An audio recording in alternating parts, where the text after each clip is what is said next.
The question is that the motion be agreed to. Mr Speaker. Honourable Nanaia Mahuta. He mihi mahana, he mihi matariki ki a koutou katoa. Kua tau tēnei pire e mui te aroro o te parimata. Ki taku mōhio ko te tino whāinga, kia whakatū te hipuari, whakahaere hei arehi i ngā rautaki. Arā ngā kaupapa e pāna ki te taura whiri, te reo Maori, te manga e pāho, me te pauaka whakaata Maori. He oi anō, i tupu mai tēnei kaupapa i mui te araro o te tribunara, me tauahia kia ora ai tō tātou reo Maori. Kia mātou nei a reipa, he taonga te reo Maori, mō ngai Maori, ara mō ngā tāngata katoa. Mr Speaker, the first reading of the Māori Language Te Reo Māori Bill during Māori Language Week provides exactly the right context to assess its purpose and consequences on our Indigenous language. First and foremost, Labour considers Te Reo Māori to be a taonga for Māori and for all New Zealanders. The recognition of Māori as an official language in 1987 gave licence to its use in Māori settings in addition to the freedom of expression and use in public places, in schools and on official occasions. That has resulted in greater acceptance and normalisation of Te Reo Māori. This House is well attuned to the checkered history prior to the language revitalisation movement. Indeed, in my grandparents' time, they carried lucid memories of being forced to speak English. This in turn had a consequent impact on the next generation who may have had access to Māori in the home, but not in the wider society that they were engaging in. I count myself fortunate to be a child on the cusp of the language revitalisation movement in the 1980s. And while bilingual education became a reality in my community in 1981, it gained momentum fully as a result of the Y11 claim and the subsequent Māori Language Act 1987. Those brave ambitions were championed by Māori leaders and language experts, past and present, who understood the significance of language, culture and identity for Māori to prosper and survive in our country. Our greatest respect is accorded to all those who led this charge. Minister, you are amongst that cohort, tēnā koe. I draw the attention of members to that point of history because the 1987 Act was not a creature of government policy. It was a direct response to a Waitangi Tribunal claim where the rights of Māori and the responsibility of the Crown were juxtaposed on the status of Te Reo Māori. The bill we are considering today is one of government policy. It should pass one simple hurdle, in my mind, to assure those champions of Te Reo Māori that the provisions of the bill are consistent with the principles of the Treaty of Waitangi.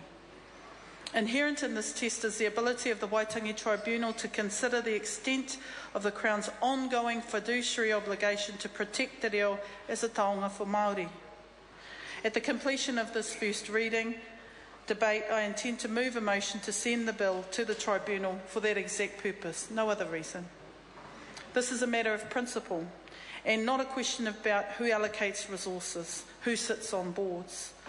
This allows the House to consider the full implications of transferring responsibility and oversight for te taura whiri, te reo Māori and te māngai pāho from the Crown to te mātāwai. Ki taku mōhio pai ke te tuku i ngā mana whakahaere ki ngā iwi, kia kawea i te kaupapa mō tō tātou reo. Engari, he mahi anō tā te karauna, kia tiaki tō tātou taonga hoki. Me ata whakarohia kia kaua te karauna e huri tuara ki tōna tiakitanga, mena ka noho te mana whakahaere ki ngā iwi.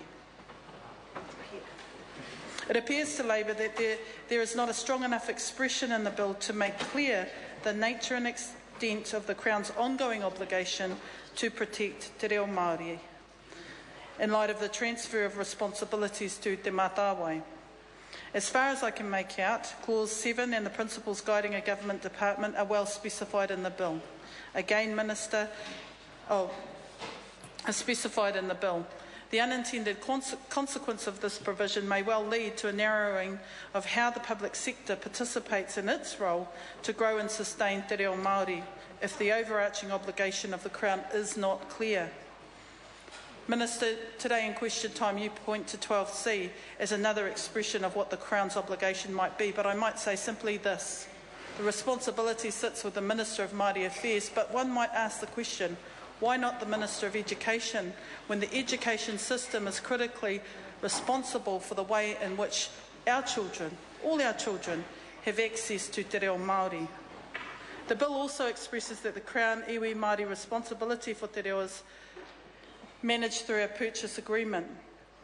This is a concern because purchase agreements are guided by government policy, whereas the Crown's obligation is to recognise te reo as a taonga and it should be protected under the Treaty of Waitangi. In the title to the 1987 Act, it stated that whereas in the Treaty of Waitangi, the Crown confirmed and guaranteed to the Māori people, among other things, all their taonga, and whereas the Māori language is one such taonga, it seems to me that there was a clear intent in drafting the 1987 bill that the Crown retained an ongoing obligation to protect our taonga. That description is no longer in the bill that we're considering today. Mr. Speaker, this bill is about the role and function of a governing body. It is not about te reo Māori. It is not about how the grassroots up have greater access to te reo. And if it was, there'd be more obligation on the Minister of Education to play a greater role in this process, because every Māori language strategy that exists amongst iwi is critically about their MOUs with the Ministry of Education. It doesn't recognise the important role that iwi and Māori play in revitalising te reo at a local level in our homes, amongst our whānau, hapu and iwi, and the relationship that they want with the education institutions in their area. It's not so clear from supporting documentation where fiscal responsibility for achieving these shared objectives rest. One might presume equally with those iwi represented on Te Mātāwai, what other stakeholder groups and the Crown, but clearly it remains a question to be answered. There is a mechanism available to the Crown to appoint Crown advisors and statutory managers if Te Mātāwai struggles to achieve its objectives, or if accountability and transparency reporting falls short of expectation. In some regard, this is not the full transfer of powers and responsibility that may have been anticipated. The devil is in the detail. Labour remains vigilant about the way in which te reo Māori can grow and thrive as a working language for all New Zealanders. This requires iwi, Māori and the Crown to share an obligation for its future, an ongoing obligation. As a country, we have made significant gains in language revitalisation. Kohanga reo, kura kaupapa, whare kura, te ātārangi, te pāne kiretanga o te reo, exemplifies the extent of our progress that is recognised across Indigenous communities throughout the world. Yet, we have so much to do. Labour doesn't want te reo Māori to be a political football based on who did what and when. This is not a lolly scramble for money or policy recognition. It matters to too many people for us to diminish the take like that. How we determine a way forward for the growth, promotion and protection of our language in this House is of the utmost importance. We hesitantly support the bill to select committee. However, we urge the Minister to consider the notice of motion and an opportunity, if for the very least, to allow the Waitangi Tribunal to assess the purpose of the bill against the principles of the Treaty of Waitangi. Mr. Speaker, my speech is devoid of any type of political posturing. My children go to Te Kohanga Reo. I want them to have a lifetime of opportunity learning their language and being well educated to participate in the global community that they're living in. Nō reira, he maha ngā pātai I whakatō kia marama pai ngā mema o te whare e ū tonu mātou he taonga tō tātou reo Māori, mō ngā tāngata katoa ara mō ngā whakatupuranga. Ko te mea nui me pewhia tiaki te reo, ka pewhia te tupu haere o te reo, me pewhia te karauna e hāpai e tautoko ki tēnei whāinga. Ko te take kia ora ai te reo mō tātou katoa. Tēnā tātou.